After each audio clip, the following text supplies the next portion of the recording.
and welcome back to my channel. So today I thought I would do a what books are on my Kindle video thing. I haven't really seen a lot of these go around, but I thought it made sense for me to do one since I did get a Kindle Fire 7 for Christmas and I've been downloading some free books and buying some books for cheap, so I thought I would show you what I've bought and what I have on my Kindle. Only 2 books on this list are like popular and hyped books, so my descriptions of these books could be a bit off because I haven't really heard of the people talking about them, but this is what I've gathered and kind of communicated from Goodreads and Amazon, and without further ado, here are all the books I want to read on my Kindle.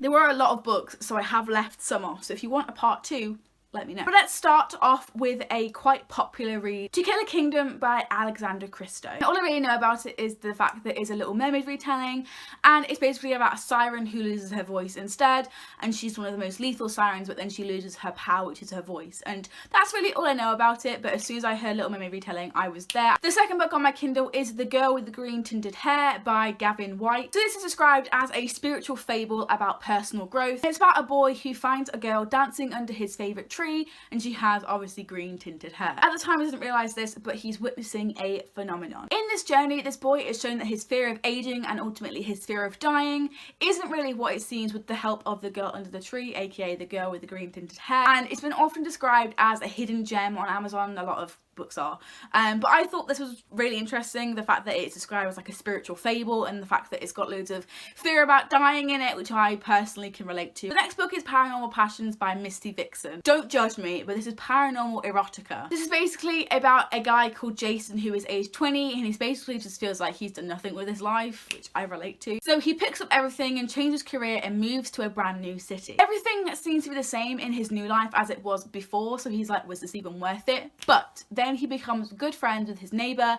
Hannah, who secretly turns out to be a sexy little vampire. And everything changes when one day she asks him to stay the night. I really hope that this woos me because it sounds great. Next book is City of the Dead by Christy Bel Camino. This is about Gia, who no longer cares about any consequences in her life. The way that she deals with her parents dying is drinking and being really reckless, but then everything changes when she gets a letter in the mail to say that her parents' death wasn't an accident, it was murder. The only thing Gia can now think about is not alcohol or getting better or grieving, it is revenge, and revenge is best served cold. I'm really excited for this book. I don't know how good it's going to be. It kind of looks like a fantasy, but it kind of also feels like a mystery thriller, and I'm really excited to see badass Gia in all of her glory. The next book is Commitment Issues, and I didn't actually write down the author, but the thingy will be on the screen. So Evan and Scott's blind date ends in a marriage proposal in which they both say yes to, and they're kind of just figuring out if it's going to work, what their friends will say, if they rushed, and if they're the one for each other. Although this seems kind of like insta-love, I'm not gonna hate it. It's a male-male romance, and I'm looking for any LGBTQ+ rep I can, okay? I'm scrounging. The next book is Love, A Messy Business by Abby Walton. This is the first book in a trilogy, and it's about Kate, who has her psychology degree, and she basically just feels really undervalued. That was before a man called Colin Love, oh my god, moves to her town and creates lists of enigmas and questions like, why is he buying such a big house, and why is he from the north and coming to the south? Seems really cheesy, could be good if it was written well. The next book is Never Binge Again by Glenn Livingston. So this is an own voices tale about overeating and bulimia, and obviously trigger warning for both of those things. If you suffer with them, be careful with this book if you're looking into it. I'm skeptical about this because it's an own voices novel about a psychologist he's like basically saying his take on like bulimia and how to get back to that self-love. I'm too scared to look at the Goodreads review, so I'm gonna have my own experiences and I'll probably tell you what I think of this when I've read it, but I'm a bit skeptical, but we'll see how it goes. The next is Tapped by Raz Popo. This is about someone who sees an alien spaceship crash in their back garden. Again, relatable. And somehow he gets mixed up in all of the orbs and all of the alien stuff, and then he starts getting these tattoos on his body, I'm guessing, and he has to figure out how to get home and how to make peace with the aliens and the humans, I'm guessing, because that's normally how it goes. There's not much of a description on this one because I couldn't really find one on Goodreads or Amazon, but that's what I basically got. It's like a sci-fi supernatural alien thing where he has to escape, I'm guessing, and that sounds right up my alley. The next one is Pisces by Rachel Medhurst. This is the first book in a series about loads of brothers and sisters who are named after after the zodiac sign. So Pisces has one mission: to get back to their love interest, their soulmate. Oh no! From the description it sounds like it's a bit incesty, and I really hope that it's not incest, and I'm just skeptical about this one.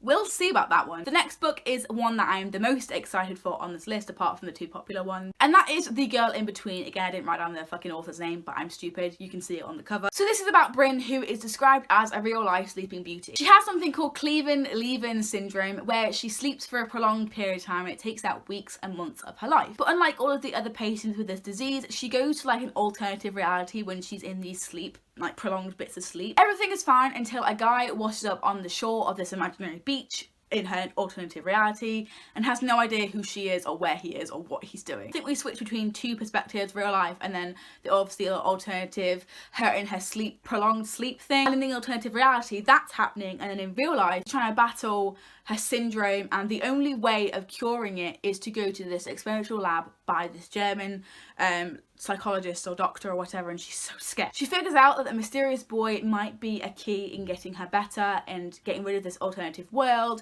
and she has to find out who he is before they both die and not survive, basically. That's what it says on Goodreads, that's what it says on Amazon, and I'm so excited for this one because it sounds so good if it was written well. Kind of reminds me of Alternate by Waverley Reads, and I absolutely enjoyed that. I loved it so much, and I'm really hoping this is kind of the same vibe. So because we start on a popular book, we're going to end on a popular book, and that is Crazy Rich Asians by Kevin Kwan. So Rachel agrees to spend the summer with her boyfriend's family, Nick, and she thinks it's going to be really quiet, it's going to be really nice, it's going to meet loads of people, and they're going to have a cracking time. But what Rachel doesn't realise is the fact that Nick has a huge family. Not only that, they are fucking rich. Not only that, he is the most eligible bachelor in his city town thing, and she doesn't realise this, and when she goes to meet them and goes into the city that they all live in, she is shook, for lack of a better word. I've heard nothing but good things about this one. I'm so excited, and there's a movie out somewhere on Netflix or somewhere on DVD, and if I like it enough, I will watch the movie and probably do like a book versus movie. If you want that, please let me know. So those are all of the books that I want to read on my Kindle. I do have a few more, but please give us a thumbs up to make me